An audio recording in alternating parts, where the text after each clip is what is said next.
पर जहां से पाकिस्तान को सबक सिखाने के लिए सर्जिकल स्ट्राइक जो है वो की गई थी, यहीं पर इसी धरती पर, इसी पावन धरती पर जो है वो सेना के हेलीकॉप्टर लैंड हुए थे। और यहीं से आगे वो सामने जो पहाड़ी देख रहे हैं ना आप, इस पहाड़ी के दूसरी तरफ जो है वो सेना के जवानों ने सर्जिकल स्ट्राइक कर यहाँ दुश्मन के परखच्चे उड़ाए थे और आतंकी ठिकानों को ध्वस्त किया था।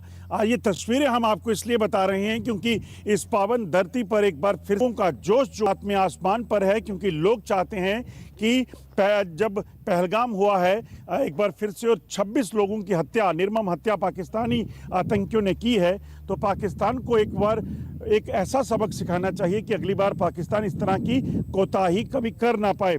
आप देखें ये लोग जो हैं ये इसी गांव के हैं और इस पूरे बॉर्डर के गांव के एलओसी पर जो गांव है उसमें ये लोग रहते हैं। इन्होंने पाकिस्तान की तरफ से हुई हर जंग को देखा है, इन्होंने पाकिस्तान की हर नापाक इरादों को देखा है और आज ये चाहते हैं कि आज सर्जिकल स्ट्राइक की तरह एक बड़ी स्ट्राइक पाकिस्तान में होनी चाहिए। इन्हीं से बात करते हैं।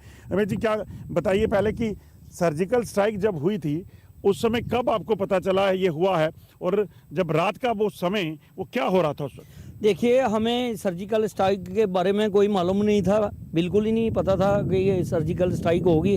लेकिन जब दूसरे सर्जिकल स्ट्राइक हुई तो उसके दूसरे दिन हमें जाके पता चला कि सर्जिकल स्ट्राइक जहाँ से हुई है हमारे डिस्ट्रिक्ट से हुई है।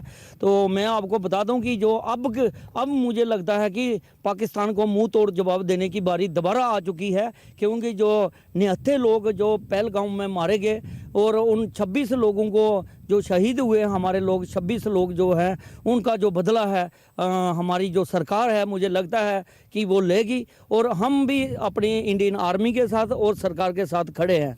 हथियारों को हाथ में लिए ये जवान जो खड़े हैं, मैं इनको जवान इसलिए बोल रहा हूं क्योंकि जो लोग हाथों में हथियार लेके मुकाबले के लिए तैयार होते हैं वो किसी जवान से कम नहीं है। उस दिन रात को क्या आवाज़ें सुनी थी जब सर्जिकल स्ट्राइक हुई? हालांकि पता तो दूसरे दिन लगा होगा आपको भी। सर, हम सोए हुए थे तो रात को आसमान में जहाज़ों की आवाज़ जा रही थी। हमने सोचा कि फाइटर जेट पाकिस्तान की तरफ जा रहे हैं, तो उसके बारे में कोई पता नहीं चला। आने और जाने की आवाज़ हमारे को आई तो सुबह पता चला, जब पता चला कि आर्मी ने बताया कि सर्जिकल स्ट्राइक हो चुकी है। सर्जिकल स्ट्राइक हो चुकी है, फिर भी इतना होने के बावजूद पाकिस्तान नहीं माना।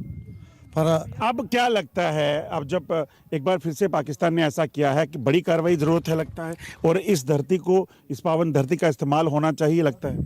सर, जो आज पाकिस्तानियों ने कहराना हरकत की है, ये जो आज एक बच्चे के अंदर जोश है कि पाकिस्तान को ऐसा सबक सिखाया जाए कि वो ज़िंदगी में ऐसी हरकत ना कर पाए, जिंदगी में दोबारा ऐसी हरकत ना हो। लगता है जोश आप लोगों में भरा हुआ है या डर लगा है? बहुत जोश है हम लोगों में। हम बॉर्डर के रहने वाले लोग हैं, हम पाकिस्तान के साथ मुंह तोड़ जवाब देने के लिए हर बार 24 घंटे तैयार रहते हैं। और लगता है कि पाकिस्तान के खिलाफ एक बड़ी जंग होनी चाहिए ताकि ये आतंकवाद का अंत हो।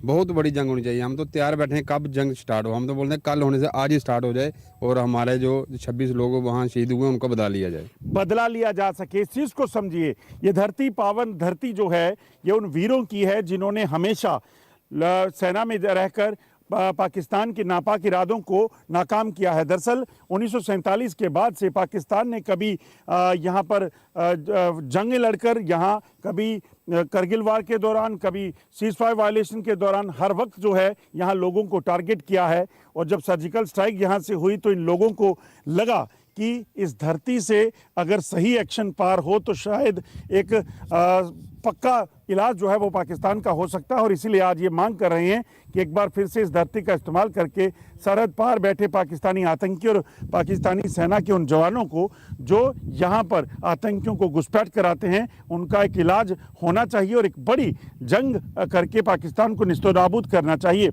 Ajay Jandial, India News, Nowshera.